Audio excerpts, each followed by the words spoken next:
हा सुद्धा एक TCS IBPSने विचारलेला प्रश्न आहे ITI 2022मध्ये. समजून घेऊया.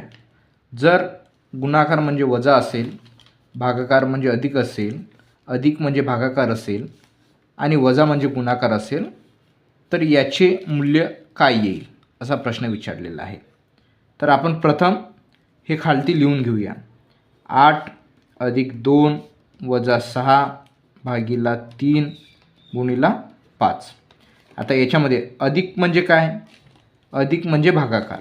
तर इथं आपण प्रथमतः भागाकार लिहून घेऊया. वजा म्हणजे काय असेल? वजा म्हणजे गुणाकार असेल. इथं वजाच्या ठिकाणी गुणाकाराचे चिन्ह. भागाकार म्हणजे अधिक असेल, इथे अधिकचे चिन्ह. आणि गुणाकार म्हणजे वजा. आता आपली जी अमाऊंट आहे ती लिहून घेऊया इथं. 8, 2, 6, 3 आणि 5. तर आपल्या नियमानुसार भागाकार गुणाकार प्रथम.